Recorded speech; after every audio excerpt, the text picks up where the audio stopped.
Absolutely. Babar Azam is a phenomenal batsman, and with his elegant batting style and consistency, he's become one of the top-ranked batsmen in all formats of the game. Quite a talent indeed. All right, let's follow that up. What do you know about the Pakistani cricket team, and who's your favorite player? The Pakistani cricket team is known for its unpredictability and flair, making every match exciting. They've won the ICC Cricket World Cup in 1992 and the ICC T20 World Cup in 2009. As for a favourite player, I'd say Wasim Akram stands out with his exceptional bowling skills and leadership.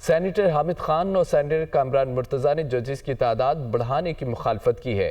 Senator Farooq H Naik نے کہا کہ ہزاروں مقدمات زیر التوا ہیں، تعداد بڑھا کر بروقت انصاف فراہم کیا جا سکتا ہے۔ اسلام آباد سے رپورٹ دیکھیے۔ سینٹ کی قائمہ کمیٹی قانون و انصاف نے سپریم کورٹ ججز کی تعداد بڑھانے کی منظوری دے دی۔ چیئرمین کمیٹی کے مطابق 25 ججز میں ایک چیف جسٹس اور 24 جج شامل ہوں۔ قائمہ کمیٹی کا اجلاس چیئرمین سینیٹر فاروق ایچ نائک کی صدارت میں ہوا، جس میں سینیٹر عبدالقادر کے سپریم کورٹ نمبر آف ججز ترمیمی بل 2024 پر غور کیا گیا۔ محرک سینیٹر عبدالقادر نے کہا کہ آبادی میں اضافے کی وجہ سے ججز کی تعداد میں اضافہ ضروری ہے۔ سینیٹر شہادت اوان نے کہا کہ ججز کی کم از کم تعداد 21 لازمی کرنا چاہیے۔ سینیٹر کامران مرتضیٰ نے کہا نئے چیف جسٹس سب کی پسند سے آئے ہیں، ان کو 2-3 ماہ دینے چاہیے۔ انہوں نے کہا کہ یہ سارا میلہ نئے چیف جسٹس کو لانے کے لیے ہی تھا۔ قائمہ کمیٹی برائے قانون و انصاف میں 26ویں ترمیم کا تذکرہ بھی ہوا۔ سینیٹر حامد خان نے کہا کہ 26ویں ترمیم سے ہم نے عدلیہ کو بہت نقصان پہنچایا ہے۔ جب کسی ملک کو نقصان پہنچانا چاہتے ہیں، ججز کی تعداد بڑھا دی جاتی ہے، مرضی کے فیصلے نہیں آ رہے ہوتے۔ قائمہ کمیٹی نے دوسرے ملکوں کی اعلیٰ عدلیہ کے ججوں کے حوالے سے بھی غور کیا۔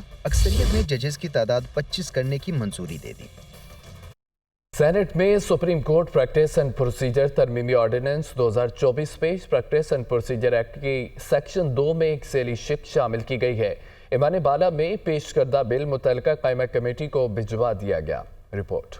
Supreme court practice and procedure ترمیمی آرڈیننس ایوان بالا میں پیش۔ ڈپٹی چیئرمین نے پریکٹس اینڈ پروسیجر ترمیمی آرڈیننس متعلقہ قائمہ کمیٹی کے سپرد کر دی۔ پریکٹس اینڈ پروسیجر ایکٹ کے سیکشن 2 میں ایک ذیلی شق شامل کی گئی ہے، جس کے تحت کمیٹی میں چیف جسٹس پاکستان کے علاوہ ایک سینئر ترین جج اور ایک چیف جسٹس پاکستان کا نامزد کردہ جج شامل ہوگا۔ سیکشن 3 کی ذیلی شق 2 کے تحت اور آرٹیکل 184 کی شق 3 کے تحت معاملے پر سماعت سے قبل مفاد عامہ کی وجوہات دینا ہوں گی۔ آرڈیننس میں سیکشن 7A اور 7B کو بھی شامل کیا گیا ہے۔ 7A کے تحت ایسے مقدمات جو پہلے دائر ہوں گے انہیں پہلے سنا جائے گا۔ اگر کوئی عدالتی بینچ اپنی باری کے برخلاف کیس سنے گا تو اسے اس کی وجوہات دینا ہوں گی۔ سیکشن 7B کے تحت ہر عدالتی کیس اپیل کی ریکارڈنگ ہوگی۔